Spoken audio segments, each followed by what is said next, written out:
I completely You're audible, sir. You're audible. I completely agree with your statement that there must be more constant policy than politicking.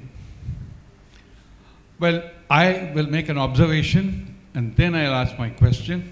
I hope you won't mind it. Please, Now, go on. the audience, I won't take long.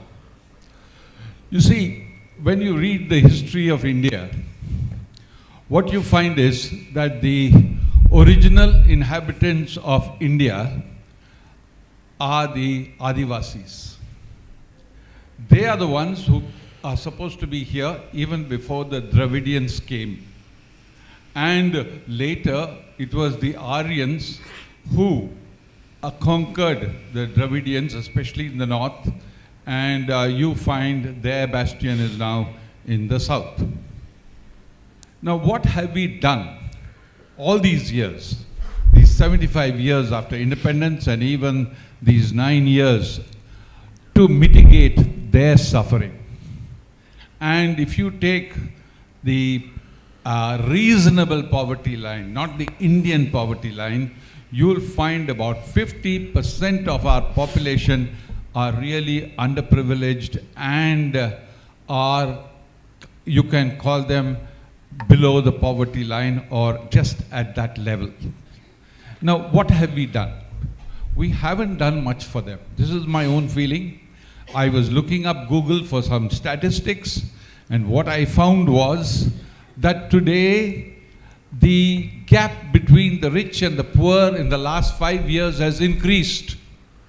And you have some of the richest men in the world in India today. And I find that every time we pay lip sympathy to this 50%, but we haven't done anything as a real matter of policy, where you'll tackle this on a kind of a war footing. Now, am I right in my observation? And what do you think about this? No, I prefer standing. Basic energy won't go.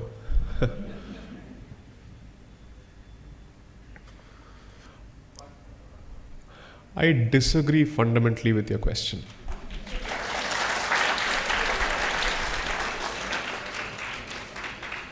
The opening factual assumptions are thoroughly factually inaccurate.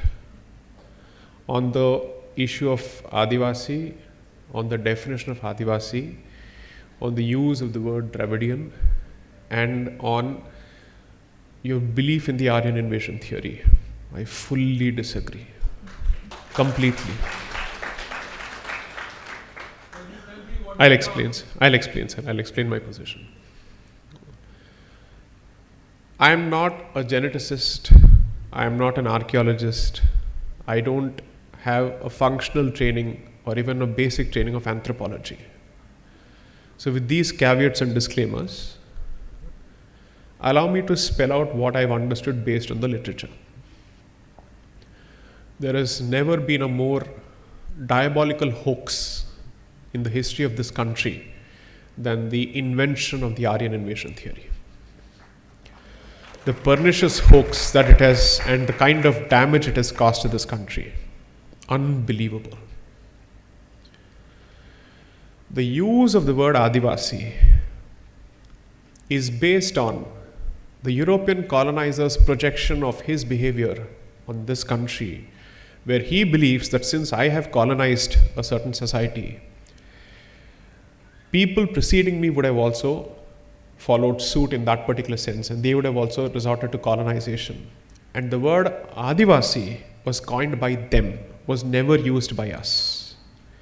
When you use words like Adivasi and Mool Nivasi, you are entrenching and creating the notion, or the other way around, that we are all akin to the European colonizer. It's only a question of time difference. He came later, but we came before, but we did the same thing that he did to us.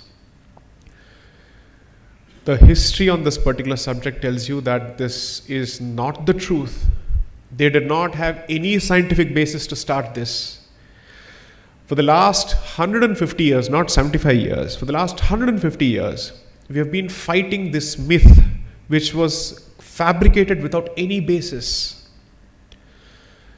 So, barely a week ago at the Tamil Nadu Dialogues, I had the opportunity to deliver a 1-hour lecture capturing the journey of this absolute toxic concept called Dravidianism, starting from 1800s right until the Sabarimala movement, based on very clear literature, saying how it was fabricated by the missionaries. With evidence, I can cite the evidence, I can cite the books. And some of those books were written by them, saying this is a hoax.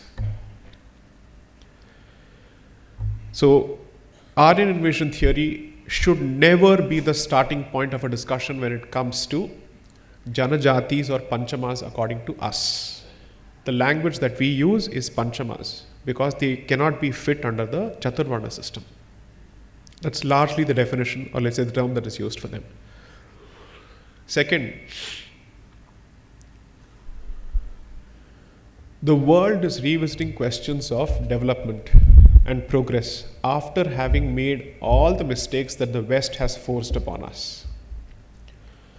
Learning very clearly that while the West has a lot to offer from the perspective of what they see as science, so on and so forth, their understanding of nature and how to protect nature-based communities is absolutely zero compared to us. They don't know how to respect nature. Every model of development that is based on the Western model is constantly based on exponential, continuous, ceaseless, relentless growth. And in the long run, it will see Bangalorification of Mysore. And that's how it starts. We judge the value of all these developments, so to speak, on the basis of the immediate, let's say, benefits that we get because we are stakeholders in the system. But when you move perhaps 60,000 feet above and you ask, what is the overall picture? You will see only destruction across the board. So does this mean I'm saying leave them alone? Don't they need health care? No, I'm not saying any of those things. Don't they need access to medical facilities? I'm making none of those statements. I'm only saying the discussion need not be in these binaries. The choice is not between the West and glorification of poverty. The truth always lies in the middle. If I may, I'll just finish my point. The concept of restrained consumption and the concept of respect for non-human beings, as long as that is not drilled as part of our development discourse, you will see that we are penny wise and pound foolish in the long run. How do we go about addressing this issue? One, the hypercity model is destructive. Creation of cities beyond a point is not sustainable. Then the hope is that you try and create an economy which does two things. Prevents migration from the so-called rural centers to urban centers beyond a point. And two, nature-based economy needs to be revisited and reconsidered. You can use technology to further these goals. But if technology takes the center stage beyond a point, as a former engineer who practices intellectual property, which is perhaps the most capitalistic form of property possible, I know what exactly happens in pharma industries and other places. Take it from me when I say this. It's a house of glass waiting to crumble.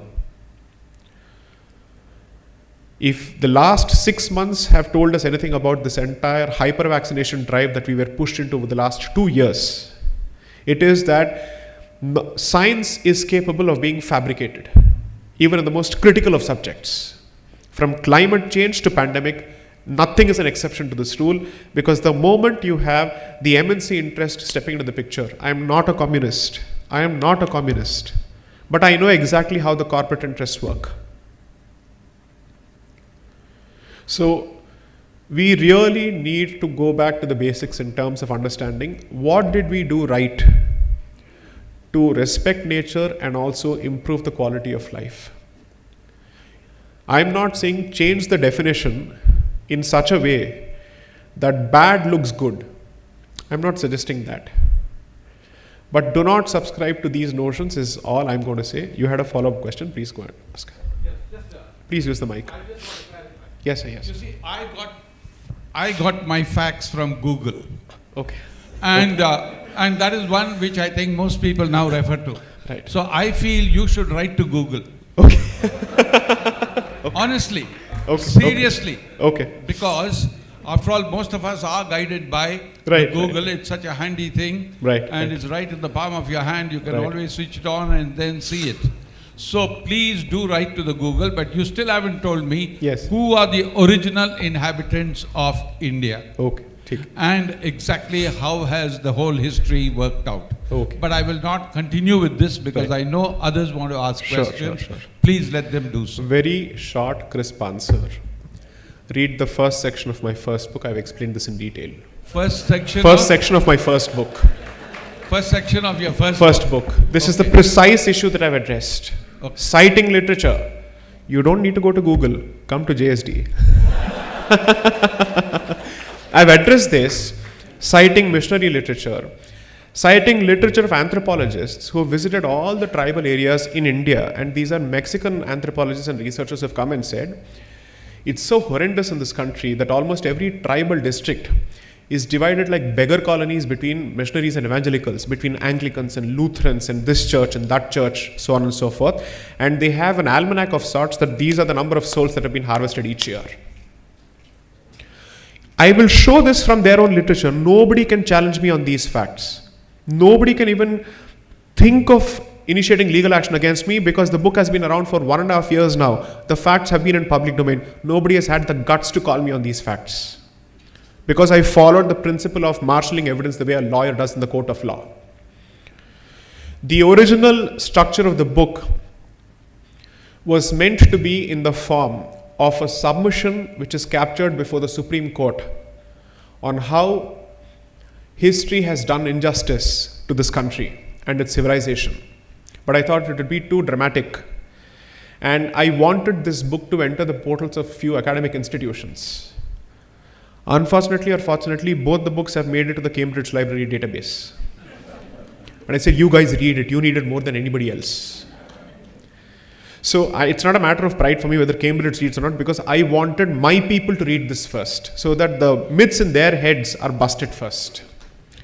My audience will always remain my people first, because if they get their facts right, I hope that it translates to more enlightened conversations.